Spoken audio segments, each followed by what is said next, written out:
Hello everyone, the विजय अकॅडमीमध्ये तुम्हा सर्वांचं स्वागत आहे. तर आपली जी सिरीज चालू आहे कॅप राऊंड 2026ची, यामध्ये तुमचं स्वागत आहे. तर आजच्या व्हिडिओमध्ये आपण कव्हर करणार आहोत की कॅप राऊंड 2 जो आहे तुमचा आता होणार आहे, त्याच्यामध्ये अलॉटमेंट होणार आहेत तुमच्या कॉलेजेसची. तर कॅप राऊंड 2मध्ये जर तुम्हाला कॉलेज जर नाही लागलं, तिथे अलॉट नाही झालं तर त्याच्यानंतर काय करायचं आहे, त्याच्यानंतर सगळं संपलं का? तर हा व्हिडिओ तुम्ही नक्की बघा. याच्यामध्ये मी तुम्हाला सांगतो की पुढे तुम्हाला काय करायचं आहे जर तुम्हाला कॉलेज मिळालं नसेल तर. सगळ्यात पहिली जी गोष्ट आहे, त्याच्यामध्ये तुम्हाला कोणताही विचार नाही करायचा आहे. तिथे तुम्हाला जर कॉलेज जर लागलं नाही तर तिथे तुम्हाला काय करायचं आहे, पॅनिक नाही करायचं आहे. त्याच्यामध्ये खूप सारे पोरं जे असतात ते पॅनिक होतात आणि त्यांना नंतर असं वाटतं की सगळं संपलेलं आहे, आता काही होऊ नाही शकत, आपल्याला कॉलेज नाही मिळू शकत. पण कॉलेज नाही मिळालं म्हणजे कॅप प्रोसेस जी आहे ती संपलेली नाही आहे. अजून पुढे पण खूप साऱ्या अपॉर्च्युनिटीज तुम्हाला आहेत.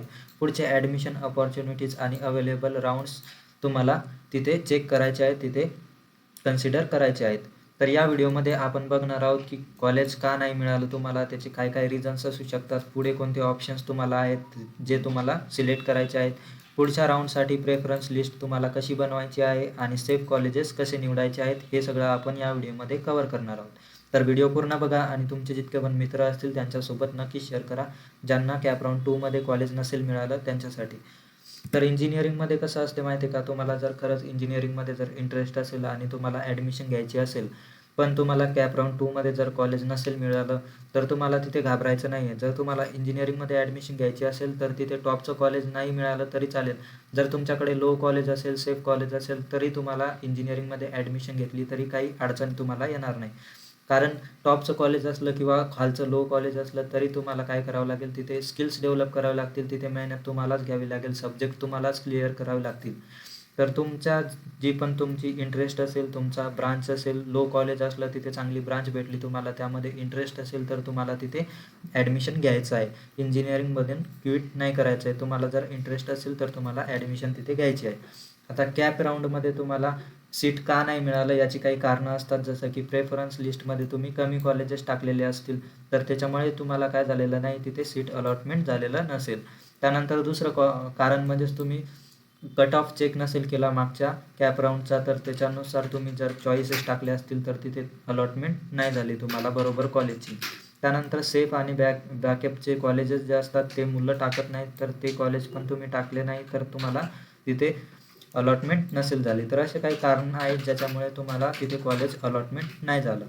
तर याच्यावरती सोल्युशन काय आहे, कॅप राऊंड 2 नंतर जर तुम्हाला कॉलेज जर अलॉट नसेल झालं तर तुम्हाला तिथे काय करायचं आहे. सगळ्यात पहिले तुम्हाला काय करायचं आहे, रँक आणि पर्सेंटाईल पुन्हा चेक करायचे आहेत तुमचे काय आहेत. तर तुमची ॲक्च्युअल मेरिट पोझिशन तुम्हाला समजून घ्यायची आहे तिथे एकदम प्रॉपर. त्यानंतर काय करायचं आहे, प्रिव्हियस राऊंड कट ऑफ बघायचे आहेत. कॅप राऊंड 1 आणि कॅप राऊंड 2चे तुम्हाला काय करायचे आहेत, कट ऑफ बघायचे आहेत आणि कम्पेअर करायचे आहेत तुमच्या रँकनुसार. तुमच्या रँकनुसार जे पण कॉलेजेस तुमच्या जवळपास असतील पर्सेंटाईलनुसार ते तुम्हाला आयडेंटिफाय करायचे आहे, त्याची एक लिस्ट बनवायची आहे. त्यानंतर प्रेफरन्स लिस्ट जी असेल ती तुम्हाला पुन्हा पहिल्यापासून तिथे बनवायची आहे. फक्त टॉपचे कॉलेजेस तुम्हाला डिपेंड नाही राहायचं आहे, तुम्हाला तिथे ड्रीम, रिअलिस्टिक आणि सेफ कॉलेजेस असे प्रॉपर ऑर्डरमध्ये तुम्हाला काय करायचे आहे, तिथे लिस्ट बनवून घ्यायची आहे. त्यानंतर चॉईसेस जे आहेत ते वाढवायचे आहेत, जसं की 5 ते 6 चॉईसेसवर डिपेंड नाही राहायचं आहे. तुम्हाला जास्तीत जास्त तिथे काय करायचं आहे, कॉलेज आणि त्या कॉलेजमध्ये अवेलेबल असणाऱ्या तुमच्या इंटरेस्टनुसार ब्रांचेस तिथे तुम्हाला ॲड करायचे आहेत. त्यानंतर ऑफिशियल जे शेड्यूल राहतात ते तुम्हाला चेक करायचं आहे, जसं की ऑप्शन फॉर्मची विंडो कधी चालू होते, कधीपर्यंत उघडते ते तुम्हाला बघायचं आहे. त्यानंतर डेडलाईन काय आहे त्याच्याबद्दल तुम्हाला CET सेल पोर्टलवरती कन्फर्म करून घ्यायचं आहे. तर या सगळ्या गोष्टींचा लक्षात ठेवून तुम्हाला या सगळ्या स्टेप ज्या आहेत त्या स्टेप बाय स्टेप तुम्हाला फॉलो करायचं आहे. तर कॅप राऊंड 2मध्ये जर तुम्हाला कॉलेज नसेल मिळालं आणि कॅप राऊंड 3मध्ये जर तुम्हाला लो कॉलेज मिळालं तरी तुम्हाला काही तिथे अडचण नाही आहे, कारण प्लेसमेंट वगैरे जे असतं ते तुमच्या स्किल्सवरती तुम्हाला लागेल. तर तुमच्या जेवढ्या स्किल्स तुम्ही डेव्हलप कराल या 4 वर्षामध्ये त्याच्यावरतीच तुमचं प्लेसमेंट तिथं होत असतं. तर म्हणून तुम्हाला लो कॉलेज भेटलं तरी तिथे काही अडचण नाही आहे, फक्त तुमचा इंटरेस्ट पाहिजेत करण्यामध्ये.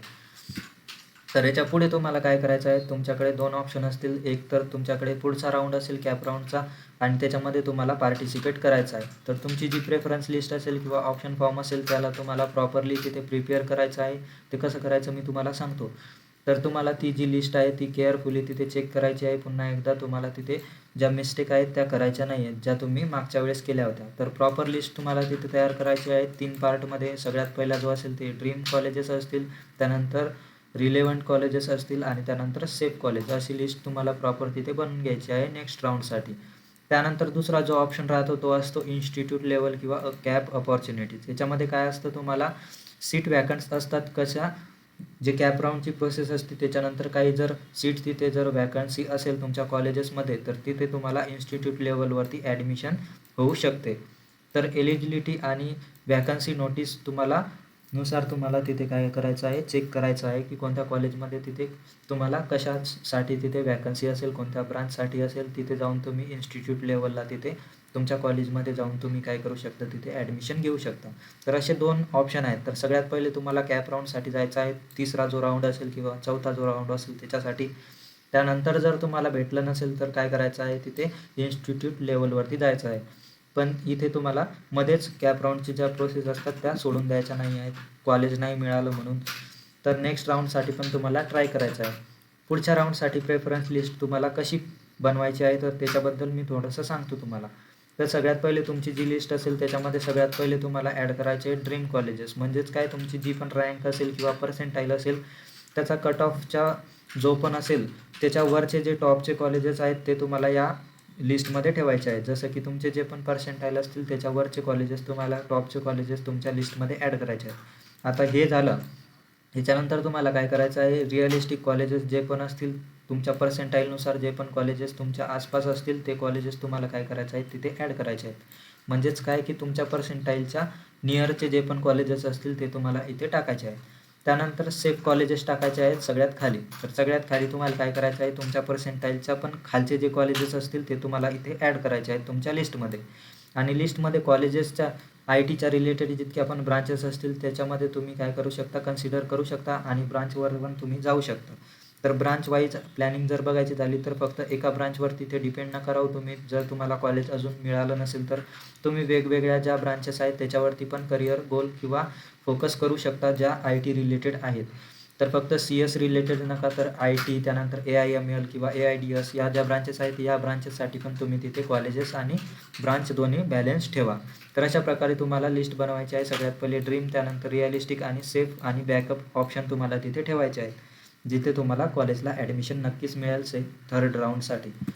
त्यानंतर एक गोष्ट कायम लक्षात ठेवायची आहे की राऊंड 2मध्ये जर कॉलेज नाही मिळालं तुम्हाला तर तिथे कोणतंही पॅनिक तुम्हाला करायचं नाही आहे. पुढचे जे राऊंड असेल ते मिस नाही करायचे आहेत. एक राऊंड मिस झाला म्हणजेच करिअर तुमचं संपलं नाही आहे, असं तुम्हाला लक्षात ठेवायचं आहे.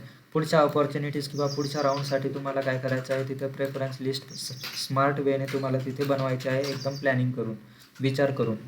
फक्त कट ऑफ बघून तुम्हाला डिसिजन नाही घ्यायचे आहे. तर तिथे कॉलेज, ब्रांच, प्लेसमेंट, लोकेशन आणि फीज हे सगळं कन्सिडर करून तुम्हाला तिथे लिस्ट प्रॉपर बनवायची आहे. तर तर याच्यानंतर तुम्हाला तुला जर कोणत्या राऊंडमध्ये कॉलेज मिळालं यापेक्षा तुम्हाला काय करायचं आहे, कॉलेज आणि ब्रांच जी असेल ती महत्त्वाची तुम्हाला तिथे निवडायची आहे. त्यामुळे काय करायचं आहे, पॅनिक व्हायचं नाही आहे. तुम्हाला स्ट्रॅटेजी बनवायची आहे, एक प्रॉपर लिस्ट बनवायची आहे नेक्स्ट राऊंडसाठी आणि तिथे तुम्हाला जायचं आहे. त्यामध्ये जरी कॉलेज नाही मिळालं तुम्हाला तर काय करायचं आहे, इन्स्टिट्यूट लेवलवरती जायचं आहे आणि तिथे प्रत्येक कॉलेजमध्ये किती वॅकन्सीज आहेत त्या चेक करून तुम्हाला तिथे ॲडमिशन तुम्ही घेऊ शकता. तर अशा प्रकारे तुम्हाला सगळ्या गोष्टी या करायच्या आहेत. तुम्हाला तिथे कोणतंही पॅनिक वगैरे करायचं नाही आहे. तर हा व्हिडिओ आवडला असेल तर नक्कीच लाईक करा. त्यानंतर तुमचे जितके पण मित्र असतील जे इंजिनिअरिंगमध्ये ॲडमिशन घेत असतील त्यांच्यासोबत नक्कीच शेअर करा आणि चॅनलला सबस्क्राईब करायला विसरू नका. खाली डिस्क्रिप्शन बॉक्समध्ये आपल्या ग्रुपची लिंक असेल, ते ग्रुप जॉईन करून घ्या. टेलिग्रामचा असेल किंवा व्हॉट्सअपचा असेल, तिथे तुम्हाला अपडेट वगैरे इंजिनिअरिंगबद्दल मिळत राहील आणि SPPU रिलेटेड तिथे कोर्सेस पण अवेलेबल असतील आपल्या चॅनलवरती. तर धन्यवाद मित्रांनो, भेटूयात पुढच्या व्हिडिओमध्ये. काही डाऊट्स वगैरे असतील तर खाली कमेंट बॉक्समध्ये नक्कीच विचारा.